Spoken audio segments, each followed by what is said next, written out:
Welcome to Loving Beyond the I Do podcast. This power couple is building stronger marriages one day at a time. Talking about real issues on love, relationships, and marriage longevity. Let's break down the barriers and engage in healthy conversation with your hosts, Jason and Tina Marie. Take a seat and buckle up because things are about to get real. Hey, welcome to the show. Welcome back, everyone. Welcome to another episode of Loving Beyond the I Do podcast. With your hosts, Jason and Tina Marie. With that long ass, we may need a couple of more people on here. And so I don't know if that's good enough just for you and me. All right, so this week we have a special guest with us. Yes. Okay, Jason, I'll let you introduce him. Yeah, we're gonna get. Yes, we're gonna get real today because we're gonna talk about that money. All right, we're gonna talk about how to get our money right as a couple, and we have a financial coach, Amy Scott, here today. Come on, Amy, give it to me. Hey guys, thanks for having me. I'm so excited to be here. We are excited to have you as well. Yeah, we're talking about all this Christmas spending that we're gonna do, and how much money we're gonna save during this Christmas time, so we'll have money at the beginning of the year. And you're gonna teach us about all these tricks and trades and all this other stuff. So I'm so excited to hear about this. So, Amy, I'm gonna go back to the intro. I guess you're probably wondering why I said I'm going to let Jason introduce you, and he laughed, as he laughs right now.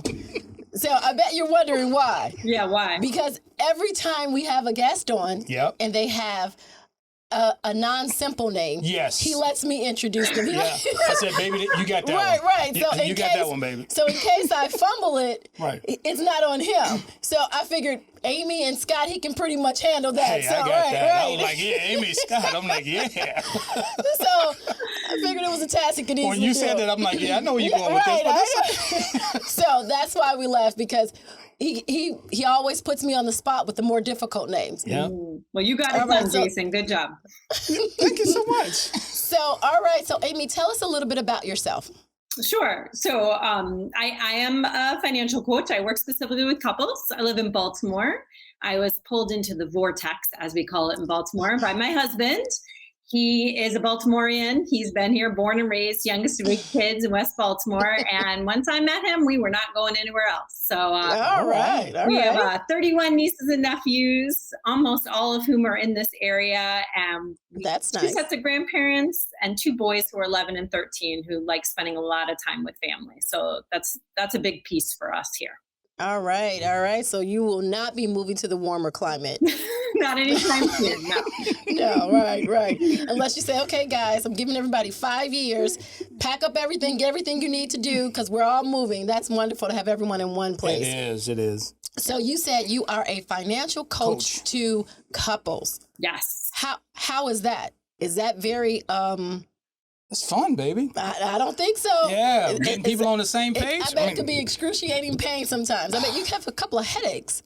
So I mean, how is that? There are some headaches in with it, but I think with anything in life, when you're passionate about something, for me, I have just seen over the years, I've been doing this about 8 years now, and I didn't always work just with couples. I worked with individuals, I worked with couples, but I saw over time that finances kept coming up in every relationship, in every, couple that I sat with, that finances were just there. Even if people were doing well, there was still this nagging feeling of we could be doing better with our money. Or there was the other end of the spectrum where like this was something that they were fighting about on a day-to-day basis.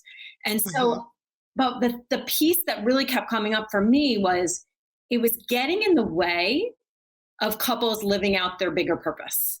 Like, getting in the way of people starting businesses, starting podcasts, right? Starting, changing jobs, having another kid, moving, like whatever it was for them. It's almost like that finance piece was sabotaging those bigger plans. And at some point I just said, it's just not going this way anymore. It's not as hard as we make it. And I found that, wow, I actually have some facility in an area that most people would rather stick their head in the sands and never talk about. Like, I can't not make this difference.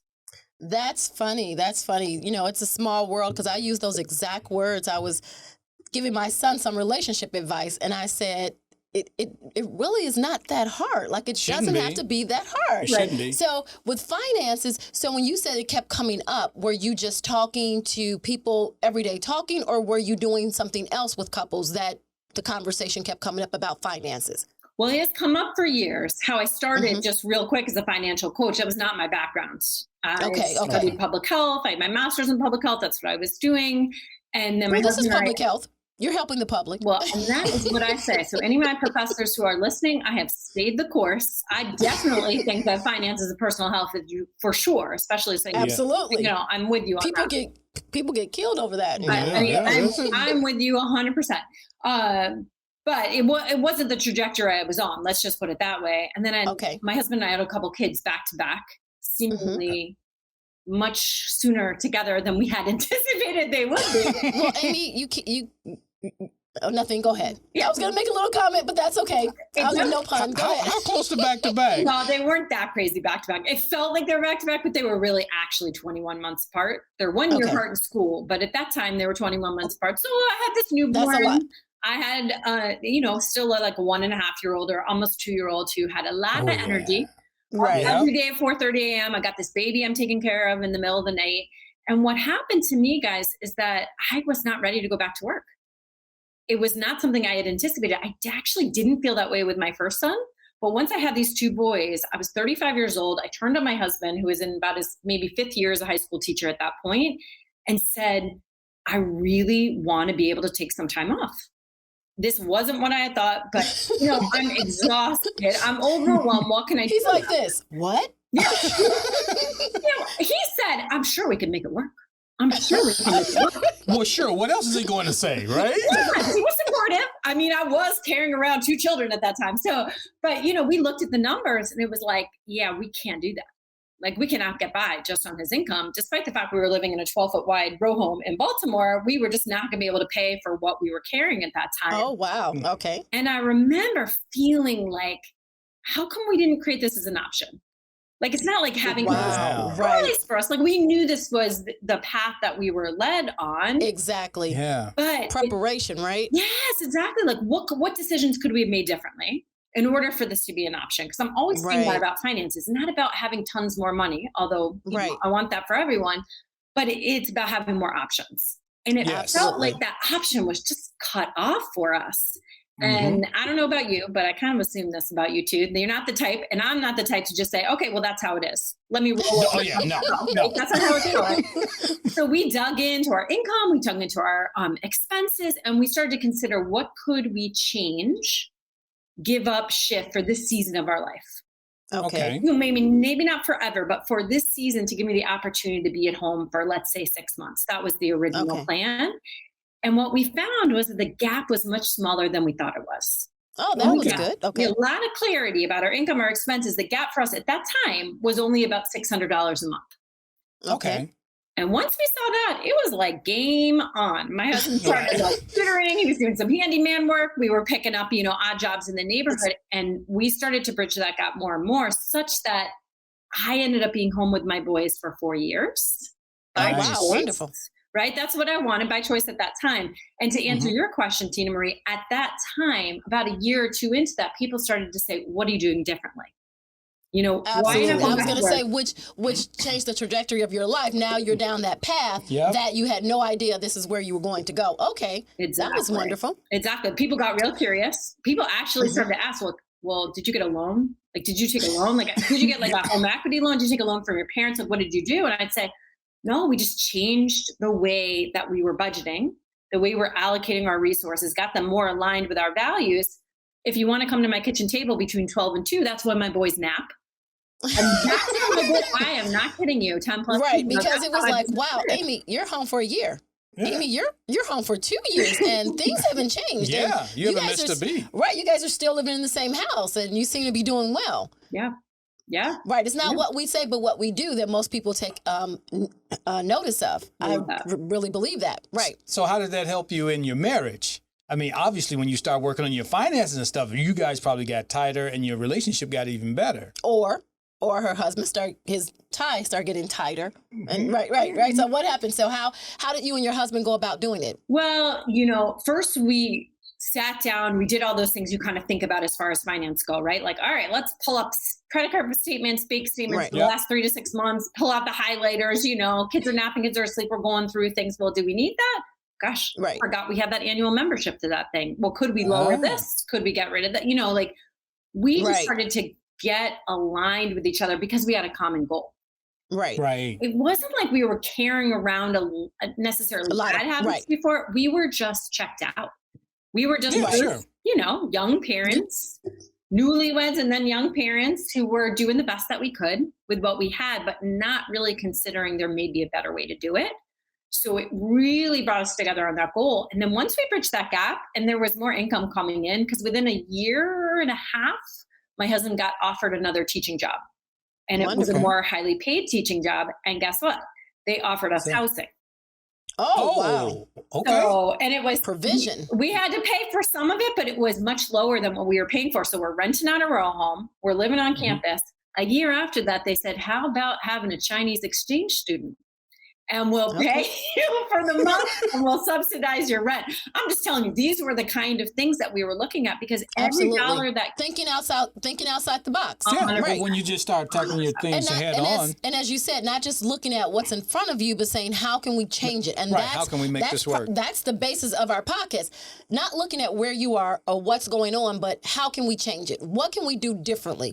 Yep. How can we bridge the gap where either in communication, in finances, in romance, how can we bridge the gap? So when couples come to you, do they usually come on the same page, or meaning like they both want it, or is one kind of pulling the other? And I say that because, with counseling, one wants to go, one doesn't. Right. So with finance, it's still, if I have an issue with my spending, I may not be on board with going because I may feel as though you're trying to say she spends too much, right? You got a problem with spending. Right. So how do couples usually approach, how do they usually come?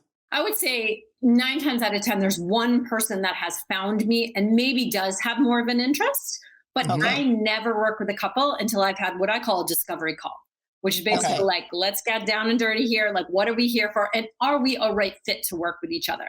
Because I'm not interested in working with a couple that, first of all, sometimes people come to me and they need more of like a financial planner or they need more of like a CPA. I want to make sure that that's a fit, but I also want to make sure that they're both all in.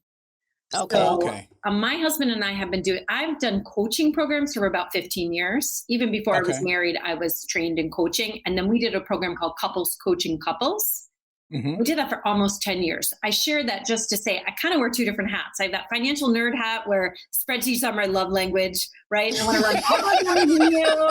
And I'm like, tell me, I wake up every day and I'm like, I can't believe people tell me about their money and let me play with it like it's a puzzle. And it's my favorite thing to do.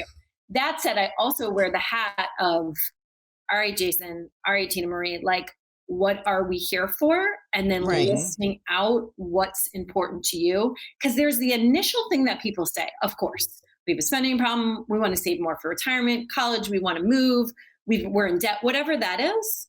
My job is to listen to what the commitment is behind that. Okay. Because sure, everyone wants the more money and they want that handled, but what they actually want, what they really, really want is peace of mind, ease, and confidence.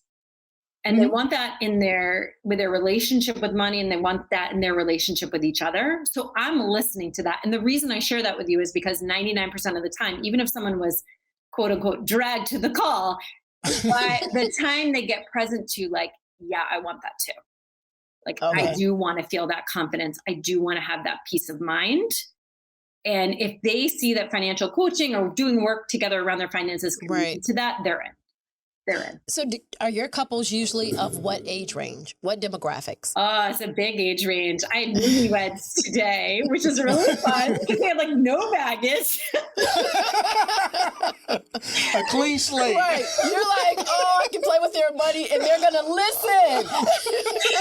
They're not going to fight me. That was kind of fun. What was interesting about it, though, there wasn't really a stake in the ground yet for them because a lot of times people come to me and there's something that they it's unmessable with, we're going to continue to live here, or we want this home, or we want to be able to provide this for our kids or whatever. For them, they're so the just this particular couple, like the world is open to them right now. Right. They're Okay. moving to different places. They don't have kids yet. They have, more dispensable, and so many options. many options. So it's almost a different conversation. I would say typically though, I'm with couples who've been married on average about 10 years. Okay. I do have clients who have been married 35 plus years, who've been, I would say, not necessarily arguing, but not on the same page about money for almost that long. So that can really be good problems. Yeah. If you're not on the same page with money, there is no happiness in that relationship. You're probably not on the same page with a lot of other things because it ties over. Because once it stems from that, once you're upset with money, everything revolves around money. Whether you're spending, buying groceries or just shopping or pay whatever. For the bills, can't meet. Ends can't meet. It's always going to be something that's tied to money when you're having money issues. And then it affects your relationship. Absolutely. Outside of the money thing. Yeah. So in the norm, what would you say? So about 10 years. And I asked that because I'm looking at maybe like the theme, the pattern. Okay. Normally we're okay. We'll deal with it. But then it's like in our 10th year, we're realizing that we're not going anywhere. Right. This isn't getting any better. We need to kind of change things in order to change things. Mm-hmm. So it's usually around year 10? I say that, without looking at a graph of data. Right. Of course, this is what I you didn't look at your spreadsheets? I don't believe it. I have a spreadsheet for that, Marie. You're supposed to go, let me look at all the numbers. That's the numbers. You got to have some quantitative data now. That's the numbers. I got it. It's on my list. I'm writing it down. I think it's when there is a pain point. And I think, and a lot of times in a relationship, there's a pain point around. I'm just trying to think about some of the couples I've worked with over the last year or so. There's something, right? Often, for example, one person wants to put their children into private school, and the other person doesn't necessarily want to spend the money on doing that. That doesn't seem like that make or break kind of a point. But if two people have different perspectives, and maybe one went to private school, put money into that before, and the other one didn't. And that could be elementary, high school, or that could be college as well. Like how much, we've been putting some money away for college, but how much are we really willing to put into that? And are willing to have our kid go into debt? Are we willing to take on parent loans, things like that? That'll be the piece that comes to a head. Or a lot of times it'll be something like someone wants to work less or change careers or be able to move, things like that. And I think often that does happen around that 10, 12-year mark where we've been going along, we've been doing things how we've been doing them. It hasn't really come to a head that we've needed help, but now there's something. So I think that's the piece that brings me to me. It'll happen when you want to make a change. Yes. When you say, look, I want to pivot on my career. Yeah. And I want to make a change. And I need money in order to do that because I may be out of work for 6 months to, 6 to 8 months or whatever. Yeah. Right. Sure. And then you can't. So now you feel slighted. I can't do some of the things I want to do. I made enough money over time that I can't even, now pivot. So it's just, that's what I'm saying. These problems just keep coming up or whatever. So how do you fix, how do you actually get people? Coach. Oh, how do you coach people to actually open up and talk about money? Because that's kind of a sticky subject. That's kind of the one thing. Sex and money are the one things that people don't want to really talk about. You get people talking about sex now. No, not their real sex. Not them. Okay. Like they'll talk about it, but talking about whether intimacy. So sex and money. Right. So how do you get them to open up about all that money and talk about their pocketbook and budgets and all this other stuff? Well, I acknowledge it's an incredibly intimate, vulnerable conversation. Yes. And I think that's one piece of it is just acknowledging that from the get-go. Even that first call I have with folks is not you do this, I'm this person, I do this. Okay, should we work together? It's like, I'm already coaching people on that first call. Like, why are we here? What is important to you? And what's the gap? Right? So it's starting from there, from the get-go. So they're really present to what is it, not so much like in dollars and cents that they want, but the life that they want to create. And then presenting that if you keep doing things how you've been doing them, predictably, right, you're going to continue to have the same results you've had up to this point. So are you okay with that? Or are you willing to be, and this is what I asked her, like, are you willing to be coachable? because it isn't about following every single thing that I say, but it's being open to that coaching. So I typically find by the time I'm sitting with folks in our first session that they are open to that. And I start with them before getting into any of the numbers. I start by sending them off to have conversations on their own where they start to peel back and ask some questions of each other, right? Okay. And some of those questions would be things like, what messages did you hear about money growing up? Because I think, by the time, let's just say that marker of year 10, I don't know, we're making that up now, but let's say that's correct. But at that point, like, we know that people come into relationships with different experiences, beliefs, attitudes around money. Like, we know that, but we haven't necessarily had the conversation with our spouse or our partner to pull that back. And then there'll be like little things that happen around money that we're like, well, why did you have a reaction to that? Like, well, why did you mind that? Why did you, without pulling back why that's happening? So I send them off to say, not necessarily date night, but give each other 20, 30 minutes where you're actually talking. Exactly. We're actually talking about it, and talking in such a way, at least my coaching is, start with being curious. Okay. Honestly, people are like, well, what is the tip? Like, what can we do? What's like a one thing? And I'm like, get curious. Actually get interested in what was your experience, right? What did you learn about money? And then what is your ideology around it? And what's the perception of money? Yeah. Exactly. Because, sometimes, I don't know about you two, but sometimes my husband and I have been married almost 16 years. And sometimes I will ask him things, but then I already know what the answer is. I think that's across the board, Amy. That's every woman's. When they ask you a question, they already know the answers. No, I don't know the answer. Sometimes I ask you. And he stops. Wait, so we get into the conversation. He'll stop and contemplate, and he goes, well, and I'm not asking you because I know. Because you already know. I need to know how I need to answer this. So when you do that, do you find that in couples, sometimes there's either the woman or the man that's doing the finances? So if one person is actually taking care of the finances, do you coach both of them to understand? Because I guess the habits and what you're doing around money encompasses everyone. Mm-hmm. But so at that point, do both of them get involved, or you're still dealing with the one person who usually does the finances? Yeah, that's such a great question. Listen, I think that both people need to understand the bigger picture. Okay. Mm-hmm. I am here to completely normalize that typically it is going to be one person or the other who is more has their head in the finances. I have found, and this I actually have done some stats around, it's pretty evenly split nowadays. Okay. I tend to find that if it is an older couple, it will typically be more the man, but in some of the younger couples I'm dealing with, it can just as easily be the woman for sure. So that's pretty easily split. But what I have found is that there is one person who's more interested in the tracking, has this plan, is budgeting, however they're doing it, whatever app that they're using. And often the other person in the relationship would rather pretty much talk about anything else other than talk about money. Yep. So they're on board and I'm going to do whatever you say, but I'll let you handle it. Exactly. And what often happens is that then there's that resentment built up on both sides. So here's the thing. You have the one person who's over there trying to manage it. Just kind of imagine the budget. Like, this is our income, these are expenses. We should be over or under the month about this much to go towards debt or savings. No imagination. I don't need to imagine. I can pretty much relate. Right? And then you get to the end of the month. It's not typically the big expenses, the recurring expenses, the mortgage, the car payment, the tuition, things like that. Those aren't the things that get us into trouble inside of money in our relationship. It's that quote unquote extra grocery run.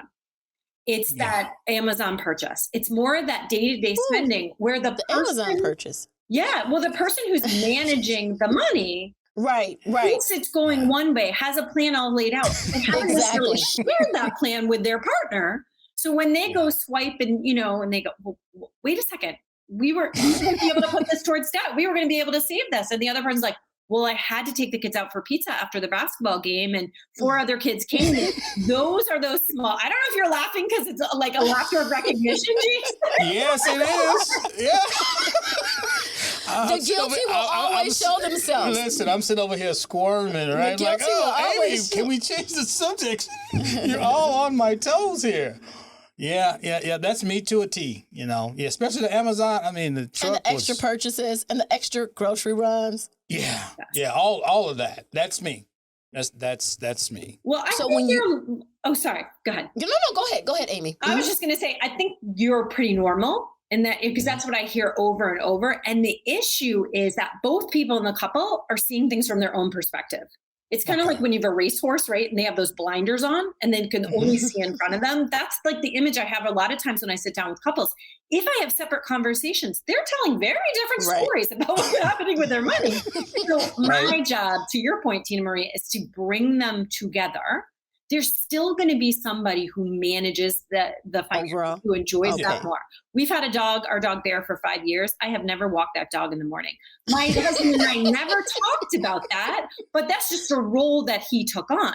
But the thing is, it doesn't really matter who walks our dog in the morning as long as he gets out. But around the finances, so like you said, it impacts so many different areas of life. So both people need to be able to see a clear, big picture, so that they connect the choices we're making day to day with those longer-term goals, so that we're not operating in these silos. And that is what I truly see as, my goal, my gift around all of this is, let's both see the big picture. It's almost like doing a puzzle where you have pieces missing.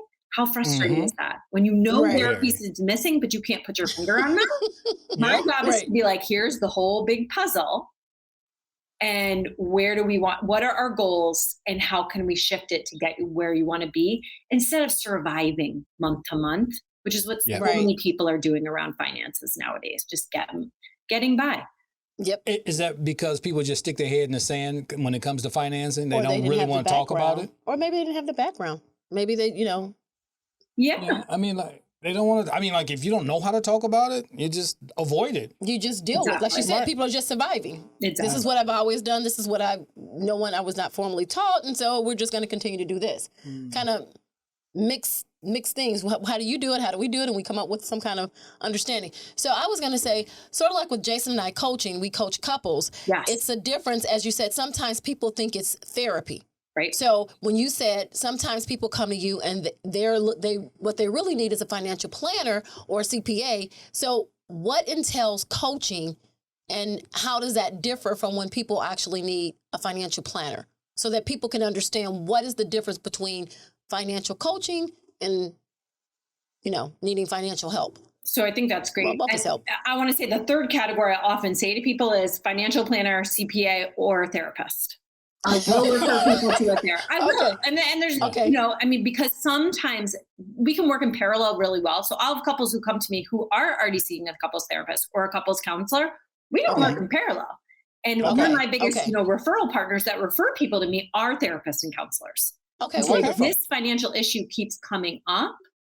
And, we don't talk about the client necessarily, but it's like, I feel like you could help them to get on the same page, and then they're the triangle connection. Exactly. Exactly. Okay. But the difference as far as, I used to wear the hat originally when I went into finances, when my kids were 4 and 5 and went off to preschool and kindergarten. I became a financial advisor, which is similar to a planner. So I took my life insurance, health insurance exams. I took my securities exams. I sold retirement products. Okay. And I sold, life insurance, things like that. Or people came to me and they had an old job with a 401k. I would help them roll that into an IRA, all that whole world. Okay. And the reason I mentioned that is because what I kept seeing for the few years, I think it was 4 years that I did that, was couples knew that they wanted to be able to invest for retirement, but they didn't necessarily know how to connect that for their everyday choices. Okay. Sure. So they'd come back to me and say, oh yeah, we want to put more into retirement. Well, we just weren't able to do it this month. We weren't able to do it this year, this half a year. Okay. And I was like, someone needs to get into the day-to-day with people who's doing that. And my life changed the day I learned that financial coach was a thing. If I knew that was a thing 8 years ago, that was the path I would have started on, just to be honest with you, because I've always, the coaching piece is less about telling you what to do, which I think is more, to answer your question, more the role of an advisor or a planner. Like, this is your plan. You give me all those numbers. Now I've given you a plan. This is what you need to do. Where I think that the coach is much more about like asking those questions of, well, why is that important to you? And what might get in the way of you doing that? And Tina Marie, how do you feel when Jason does that? And Jason, are you willing to let go of this because you're committed to this? So I can see the difference in the coaching as opposed to a financial planner. Exactly. And a lot more talking about habits as well. Right. Those habits and budgeting and things like that. Yeah. Did you say you get down in the weeds, a little bit more? I think when you over financing. Yes. Okay. For sure. Like into a lot more around what people's choices are around things for sure. Yeah. And financial planners love that because they don't necessarily want to do that. So they're constantly sending me people like, I don't want to get into their day-to-day budgeting. I don't want to see what's in the way of that. Just let them to be able to meet their max contribution for the year.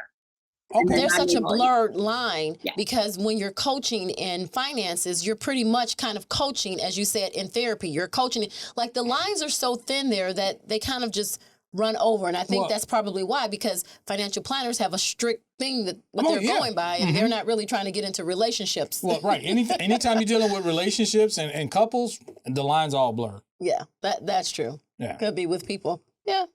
Yeah. So when you find it hard for people to change or are willing to, but I really need this, or well, do we really have to give that up? I need this. Yeah. So is it more participatory? Are they more willing when they come to you, or are they still trying to hold back? Well, we came to you because we're trying to keep this, but we know we can't. Yeah, I think sometimes some of both.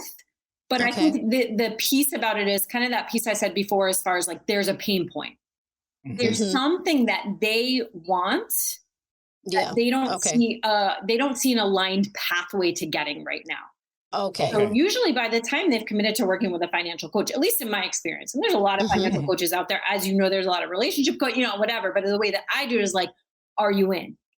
Like, do you want this enough? Not to give up. I'm not, again, I'm not here to tell you what to give up. I'm really here to say, this is the big piece for me, is the values-based budgeting. So that expression, I don't know if you've heard this before, where it's, definitely, yeah. Right. Don't tell me what you value. Show me your checkbook and show me your calendar, and I'll tell you what you value. Yeah. So my job as a coach, who's a third set of eyes, right, and a trained set of eyes, because I've been in finances for quite a while now, right, is to come in. Listen, your finances are personal to you. My clients' finances, they're personal finances, but their personal finances are not personal to me. Right. Exactly. That's the objective piece where I can see, like, listen, you say you want this. You're not on path to get that. Right. That's upsetting you for X, Y, and Z.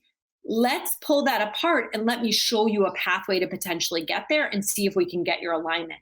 Sometimes it's not as hard as it seems. Like, people think, oh, this is so hard for us. And I'm like, no, let me show you a different type of budgeting system. Let's talk about wow, that's like what we said earlier. It's not as hard as it looks. It's not that hard. Exactly. Well, we can keep them Amazon trucks coming to the house. We're good. And back to what you were saying, you said if you would have known that there was a thing as financial coaching, you would have done it. I think financial coaching, just like influencers, all came about around the same time as internet, social media. And once that got out there, people knew they didn't have the financial backing or education or technical part of it. So instead of becoming a financial planner, we're now setting the stage for, what are we? We're a financial coach. So, it was there, but it just wasn't out there yet. Like you said, if I had known, now it's just an awareness, because now when you turn around, somebody's a coach, which is needed, because it is. If I have the skills to help you, and that's what coaches do, right? I have the skills, whether educational experience, if I have the skills and I can help you, then I'm going to coach you into doing it the right way, as opposed to people, as you said, just getting by. Yeah. Right? Yeah. 100%. Yep. Do you have a question? No, I have a question. No. I was just thinking, I was just thinking about our situation. You say situation like it's a situation. Oh, it's not a situation, Our baby. finances. Right. And how we do things, and how you allow me to have the Amazon truck come up every so often, and you don't complain. You're so crazy. But you know what? Well, it's funny, because when it's time for us to make a pivot on something, she'll go, okay, we're doing this now. Oh, no, we talk. I don't make the decision. I know that. But I shake my head. And you say, okay, this is what we're doing. Yeah. And I'm like, okay, yeah, that's cool. And we'll sit down and we'll break it apart about how we're doing it, why we're doing it, you know, and then we'll have a little quick conversation. And then like, okay, cool, I'm on board. Okay, now I know that, we got to limit this extra we just have spending. To, you said just change. Right. Yeah. We just, and that's how it works for us. I mean, like, we'll get on the page. It's like, okay, we want to do something, whether it be, buy a new automobile or, move or whatever. Yeah. And we sit down and make that decision. We work together. We start talking right then and there. So, you know what? I think that's what Amy was talking about, So we're doing all right then. Okay. Okay. So, Amy, I have a question. So and I told you my trains be leaving the track. Oh boy. So when couples are finding that they want to pivot, that you said, when they get to that pain point, right? So you said, going back into the beginning of the story, it was because you weren't able to stay home, right? So when and how should couples kind of recognize something that they should be doing now for something that they want in the future? Yeah. And when should they start pivoting? Like, do they try to do it on their own? Is it coaching that they need? Like, before they hit that pain point? Yeah. I mean, I wish people would do things before they hit that pain point. Right. And, right. This is just the truth of the matter is we are horrible as a country around financial education. Yeah, I agree. It is one of the biggest blemishes on our society as far as how little we teach people about money, and personal finance and all of that, and I don't think anyone disagrees with that, but we're just kind of like, how are we going to do this better? So I would say some of the best ways as a couple are to start with, hey, let's just get ourselves, like you said earlier, like more educated about this. Mm-hmm. Let's start with reading a book together. Choose a book, choose a podcast, there's some like really, Financial Peace University that Dave Ramsey does, some like really inexpensive online in-person classes where you can throw $100, $120 at something and see, wow, let's learn about this together and start to see what our different viewpoints are. Okay. That's what I would say is before you get to that point.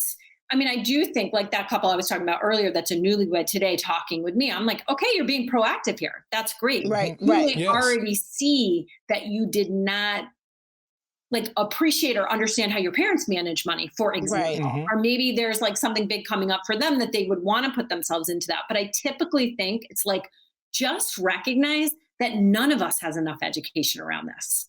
There's nobody who's had it handled. So it's something that I feel like in relationships in general that we should have an interest around, just like I think you should read, couples books together, like just to find ways and listen to podcasts like this one where you're exploring and then you can listen to it together and then ask questions back and forth. Like, oh, what do you think about that? How'd that make you feel? I think in a couple, that's the kind of thing you want to be doing. And then saying, wow, is there something more to this? Is this something we need to pursue further and maybe get some coaching or support around? But start with the low-hanging fruit. Get a book, listen to a podcast, or something like that and see if there's more to it. So did you find out once you and your husband sat down and started doing the finance and then things started working because you started creating a plan? Yes. How did that affect your intimacy? Well, I think... Did it roll over? Did you take the spreadsheets to bed with you? You was like, honey, this is going to work. Right, I'm so excited about this. So, it's funny. Like, I have always been, obviously, I've always liked numbers. When I told my mom I was going to go into finances, after doing public health and all this stuff for years, she's like, oh, yeah, you should have always done that. And I'm like, hello, why did you say that to me? Well, like, study finance or econ or something. Yeah, I knew that. You were always lending your brother's money, tracking things. It's like, when I was in grad school, I literally did not take any cost of living loans. And I lived in Boston and it was not cheap. But I found couches to live on. I house sat. Took care of people's cats. I did all sorts of things so I didn't have to take out, I was already taking out some loans for that. So just as an example, I mean, she sort of saw this in me that I didn't see myself. Right. But as far as my intimacy with my husband, he's an engineer who is a teacher. He's not interested necessarily in the finance piece. But what he is interested in is really having me feel fulfilled. Okay. And the piece around it was, I've never seen you so lit up about doing something. Okay. Right. Like, and it was a really interesting thing. And I share that because that's what created an intimacy between the two of us. Because when I said to him, we're 4 years, the kids are going off to school. I'd really like to be able to pursue this. It took money to take all my securities exams, to join a company, broker dealer. It's very expensive actually to be a financial advisor or planner. There's so much compliance you have to pay for and an insurance, E&O insurance. And I share that because I was going to him and saying like, hey, I want to start this business. Right. Here we spent all these years getting by on this, maybe building up. We paid off a PMI on our house that we didn't know when we actually bought our house, what that was, private mortgage insurance. We paid off our grad school loans. There were things we were able to do. But now I was saying, hey, I'd like to take this chunk of money and start this business. That was the piece, honestly, that brought the intimacy together with us, because it was like, okay, this is going to be our business. Neither of us grew up knowing much about entrepreneurship. Okay. And so we didn't necessarily have those models to be like, yeah, you bet on yourself, you go for it. Right. Exactly. That was very different. He's a teacher in the Baltimore City public school system, like, the pension and all the things like that was the path that we thought we were going to be on. So I think that's the piece that's brought us together the most, is like, if we're managing our finances well and talking about this, we can really create whatever we want. So what do we really want?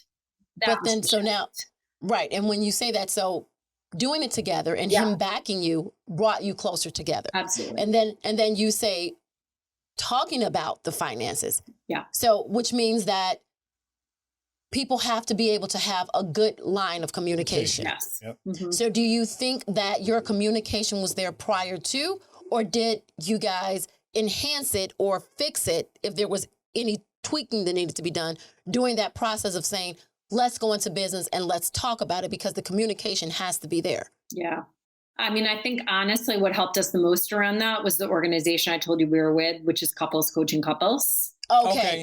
Which kind of gave you a good foundation. For sure. Because we started that when my youngest son was 2. So we had a solid 2 years under our belt before we started the business. Wonderful. Yep. By the time we were on the second half of that organization has a board of directors. It's not that many couples, but 150 couples throughout the United States. It's a small nonprofit organization, but it has a board of directors of 11 couples.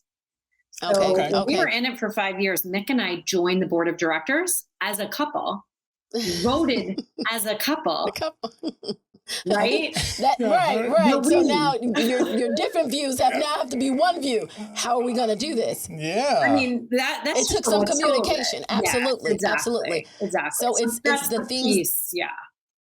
Wonderful. So what would you suggest for couples that don't know?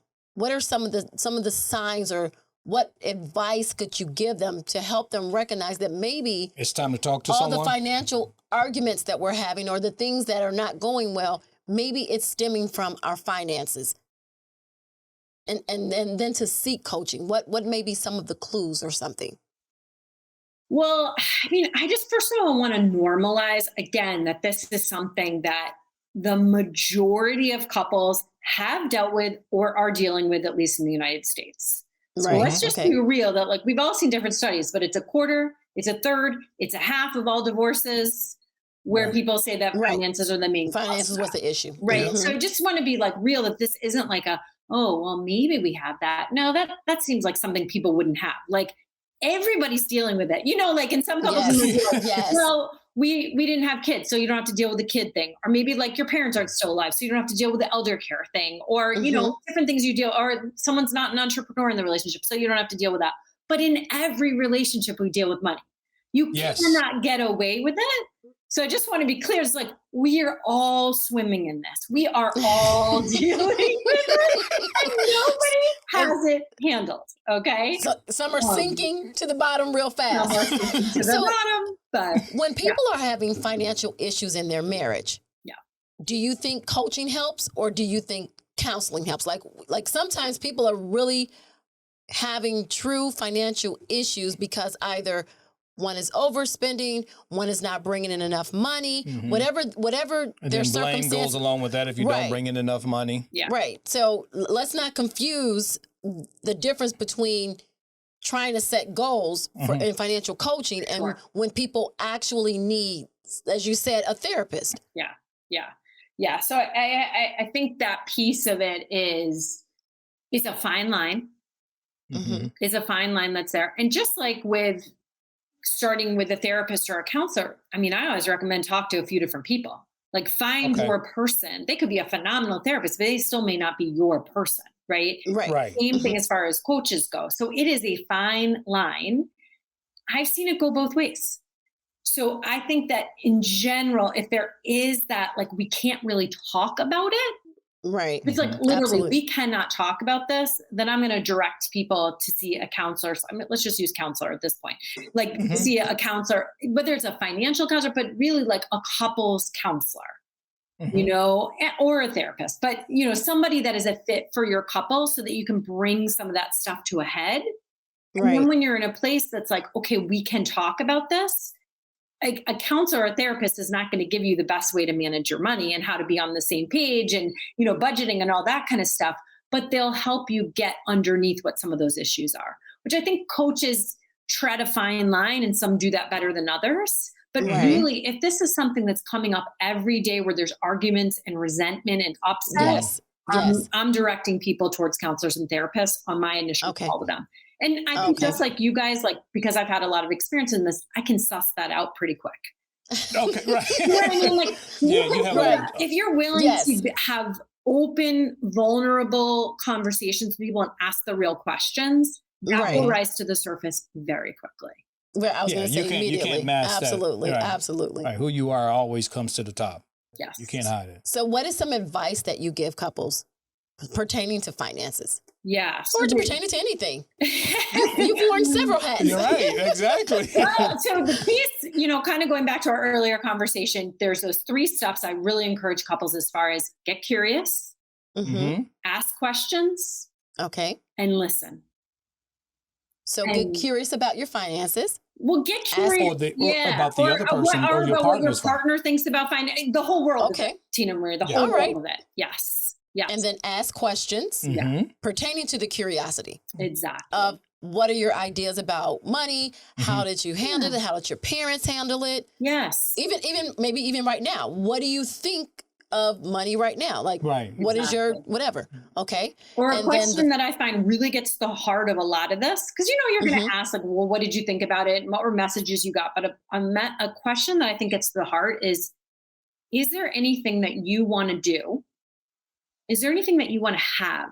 Is there anything you want to experience, but you don't even bother bringing it up because you're Because of- afraid of my reaction, or you're afraid we'll never Oh. have enough money to do that?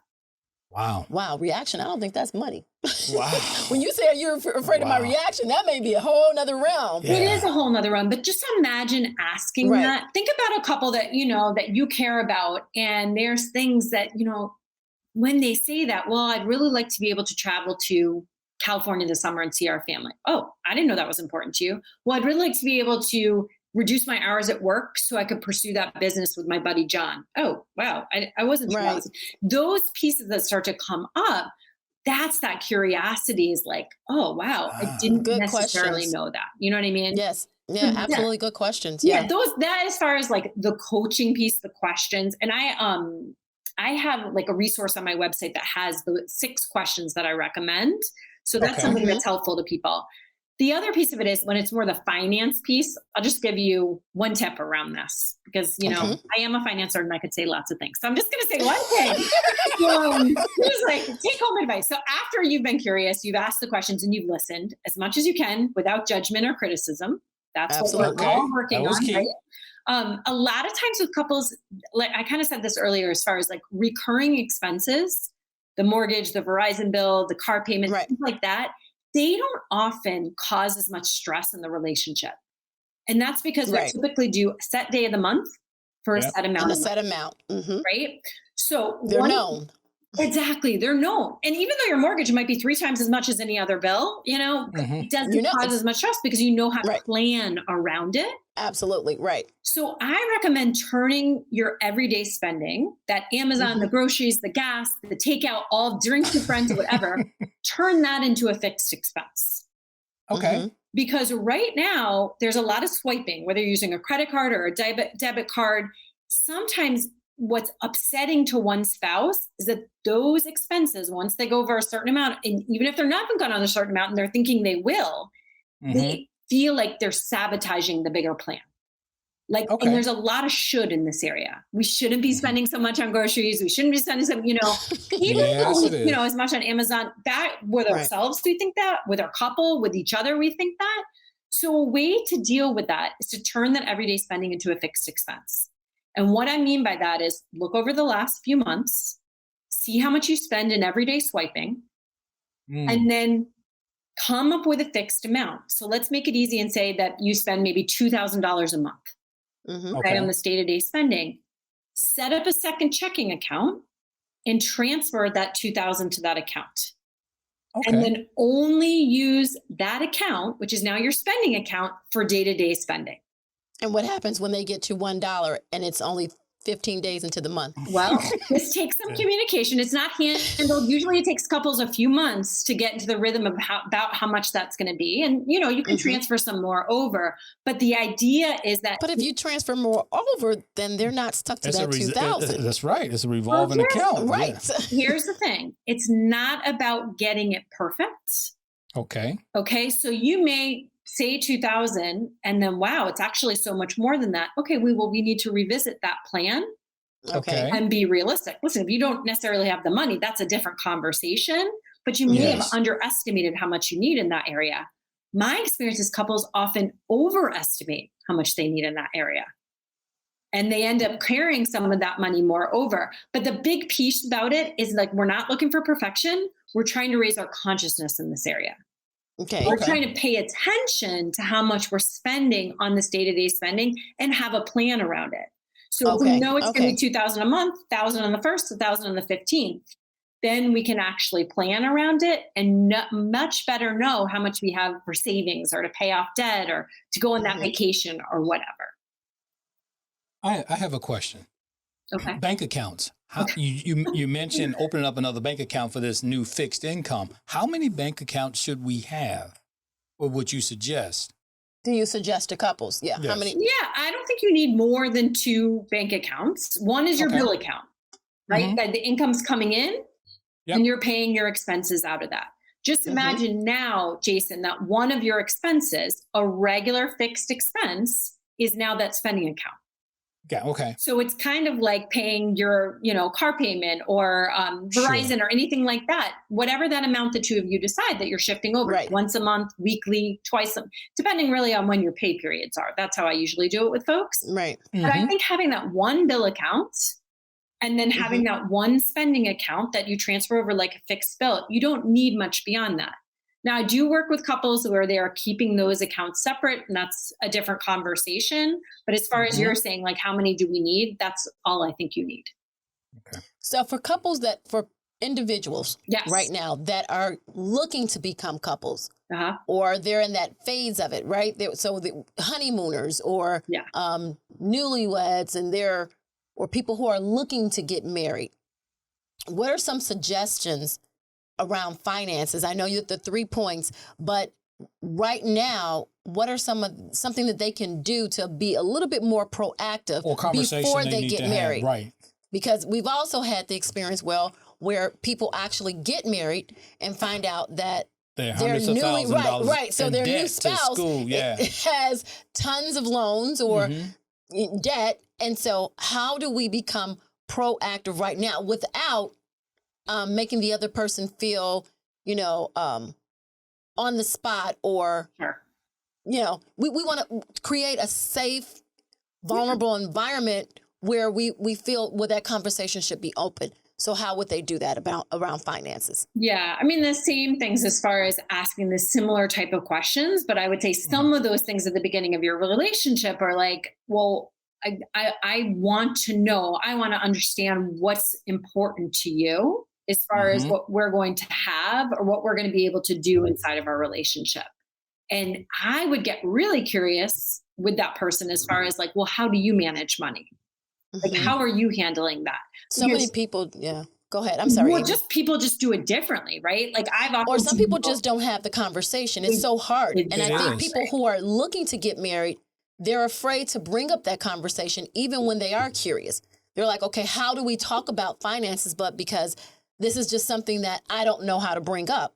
So how do we bring up that topic of conversation? Or you don't want to start a problem that's not there. Yeah. So when you start talking about finances, that can create a problem. And my point is that people need to talk about finances, and we need to find ways to talk about finances. But if we're dating and looking to get married, and I ask you a question that you're not that you're uncomfortable with, then how do we address that? How, and I know that could probably be a flag on, okay, where our communication is going and how we're going to handle things. But these are conversations that, as you said, everybody's floating in it. We're all in this one ocean. So we need to know how to talk about finances before marriage, as well as once we're already in marriage. Yeah, for sure.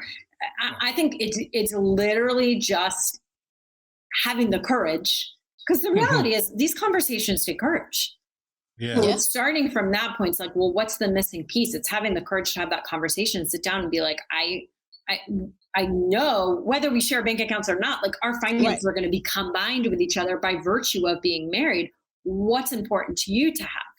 All right, exactly. That's a good way to start. Yeah, just to what are non-negotiables, things that we want. And I think the big piece about it is like, yes, it is managing the day-to-day, but if you can start a conversation because this is what I wish that my husband and I did, is be led down a conversation of where do we want to be in 5 years? So how do we backtrack to what some of those choices may be right now? I mean, we bought a house 2 months after we got married in 2006 that lost 50+% of its value in the first 2 years because we bought at the height of the market, right? We bought when the economy was tanking, right? And we sold that house 11 years later, still at a loss. My point to that is though, like we were just doing what people said we should be doing. Well, you got married. You bought a house. Absolutely. That's the next thing to do. Nobody told you what you should do that, right? That's it's society. So funny. That's it's so society funny that for you you say right there. that, Amy, because that's all of our conversations. Yes. We do things in marriage. And I'm Yes. particularly talking about in marriage. We do things in marriage because that's what people say we should do, right? Yep. Ask one of our guests, well, why did you get married? And you knew that you didn't want to get married because that was the next step. That's what society says you should do. You've been together 10 years. The only right thing to do is what? Get married. So and then you buy a house, have kids, car. But part of relationship issues is not the relationship. It's what we've been given or not given about relationships. So as you said, people, there's a gap there talking about finance. There's actually a gap about relationships. We don't talk about relationships. Right. We don't talk about what makes them succeed, what makes them fail, what should be, as you said, non-negotiable things. These are conversations that we've never had.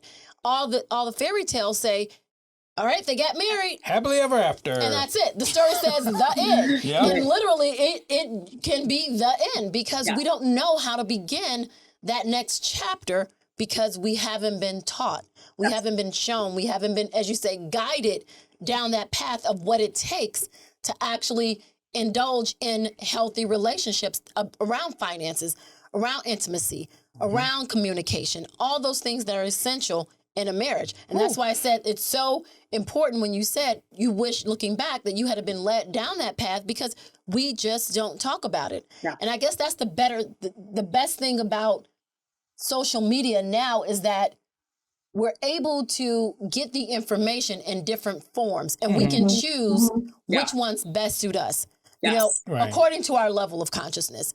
Not everybody is going to get everything, but hopefully you'll get tips and whatever works for your relationship. You'll get what you're supposed to get. Right. So, and that's different for everyone, for sure. Absolutely. So, Amy, tell us about the website, how people can get in contact with you, all these wonderful things, and about your business. You sound a little sad. No.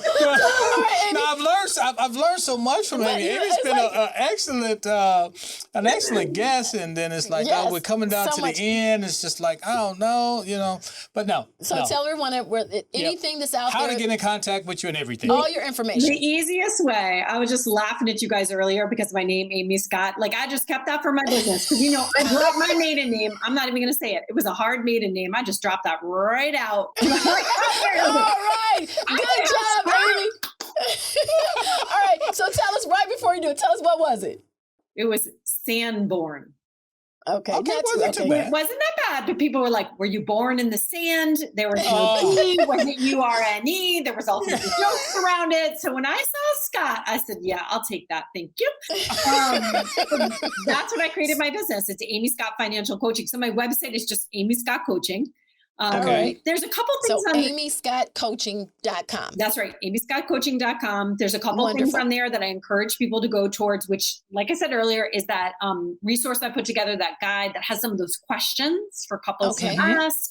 And then the 3 steps that I recommend to up-level your budget. So get on the same page about money with your partner. The other thing that I really love, I love giving workshops. So I give free monthly live budgeting workshops. Okay. Oh, nice. About all that on my website. So that's just kind of my favorite thing to do, is like hang out with folks. That's the beauty of Zoom. And like you said, social media, being able to share that. I never know who's going to come on to those calls. And I try to coach people on those calls and share some tips around finances with them. So the workshop is through what social media outlet? Well, is it on through your You can go go to website? my website. Yep. There's a workshop tab, event tab right on there, and people can sign up right on there. And then social media, I'm just at Amy Scott Financial Coaching. Okay. Wonderful. Yep. Well, we thank you so much for coming with us. And I'm sure the conversation could go on and on and on. Because as individuals, that's what we do, right? We bring 2 different perspectives to the relationship, and then we have to find a way of mending and learning new ways to do things. But it has been a pleasure. We hope to see you again on the show, Amy. Well, of course. We're going to definitely have Amy around again. I love that personality. Yes. It has been great. And for any couples out there again, so Amy's going to give us her website one more time, because we know finances are important, and Amy wants to make sure that you get coached. Yes. So tell us again. It's amyscottcoaching.com. All right. Thank you, Amy. And I think that concludes another episode. That was wonderful. So I hope all the viewers out there, I hope you get some tidbits and some information that can help you in your relationships. Or if anything, you can just start the conversation. At least start with those 3 things. Yes. And head over to Amy's website so you can get on the list, and then, get some of that information that she has on there, or sign up for an event. Absolutely. Sounds good. Check it out. It's free. It doesn't cost you anything, right? That's right. Pop in and check it out. All right. And as always, we're in it to win it. Thanks for listening to this week's episode of Lovin' Beyond the I Do podcast. Head over to iTunes to subscribe and leave a review. Follow us on Instagram and Facebook at Legendary Relationship, or visit our website at legendaryrelationship.com. Till next time, remember to make every day count.